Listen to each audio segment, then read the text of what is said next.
जब हामी अफगानिस्तान भन्ने शब्द सुन्छौं, धेरैको दिमागमा सबैभन्दा पहिले युद्ध, तालिबान, बम, बन्दुक र अशान्तिको तस्बिर आउँछ। तर के अफगानिस्तान यति मात्र हो? आज ज्ञान स्रोतमा हामी एउटा फरक अफगानिस्तान बुझ्ने प्रयास गर्दैछौं। इतिहास, संस्कृति, साहस र सङ्घर्षले बनेको देश। अफगानिस्तान कुनै साधारण देश होइन। इतिहासकारहरू भन्छन् यो देश सभ्यताहरू भेटिने चौराहा हो। प्राचीन सिल्क रोड यही भएर जान्थ्यो। भारत, चीन, मध्य एसिया र मध्यपूर्व जोड्ने बाटो भएकाले यहाँ बौद्ध, फारसी, ग्रीक र इस्लामिक संस्कृतिको प्रभाव भेटिन्छ। आज अफगानिस्तान मुस्लिम देश भए पनि एक समय यहाँ बुद्धका विशाल मूर्तिहरू, बामियान बुद्धास थिए, जसले यो देशको बहुसांस्कृतिक इतिहास देखाउँछ। अफगानिस्तानको करिब 75% भाग पहाडी छ। हिन्दुकुश पर्वत श्रेणी यहाँको मेरुदण्ड जस्तै हो।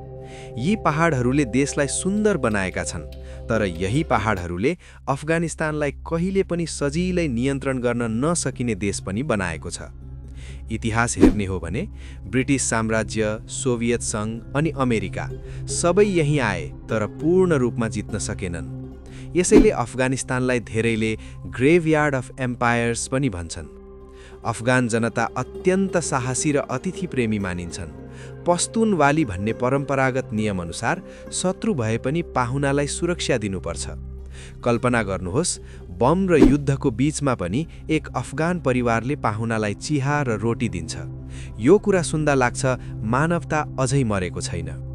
धेरैलाई थाहा छैन, अफगानिस्तानमा कविता र सङ्गीतको गहिरो इतिहास छ। रुमी जस्ता महान कवि यही क्षेत्रसँग जोडिएका थिए। युद्धका कारण धेरै समयसम्म सङ्गीत प्रतिबन्धित भयो, तर आज पनि अफगान युवाहरू गोप्य रूपमा गीत लेख्छन्, गिटार बजाउँछन् र र्याप गर्छन्। यो उनीहरूको प्रतिरोध हो, बन्दुक बिना। यदि अफगानिस्तानको कुरा गर्ने हो भने महिलाको पीडा उल्लेख नगरी कथा अधुरो हुन्छ।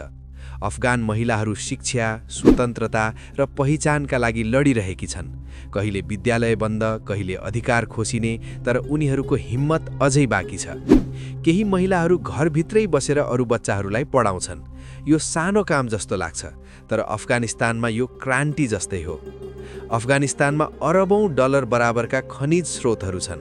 Lithium, copper, gold, rare earth metals. कतिपयले भन्छन् भविष्यमा अफगानिस्तान लिथियम साउदी अरबिया बन्न सक्छ। तर दुःखको कुरा, यी सम्पदाले देशलाई धनी बनाउनुको सट्टा युद्ध र राजनीति बढायो। यहाँ एउटा गहिरो प्रश्न उठ्छ, के अफगानिस्तान सधैँ युद्धका लागि मात्र हो, कि हामीले उसलाई त्यो रूपमा हेर्न सिकेका हौं? सायद समस्या देश होइन, सायद समस्या हाम्रो नजर हो। अफगानिस्तान पनि अरू देश जस्तै शान्ति, शिक्षा र सम्मान चाहन्छ।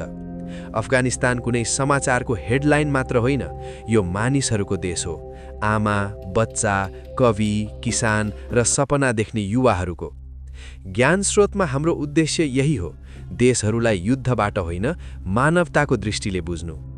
यदि तपाईलाई आजको भिडियो मन पर्यो भने लाइक, शेयर र सब्स्क्राइब गर्न नबिर्सनुहोस्, किनकि ज्ञान बाँड्दा नै बढ्छ।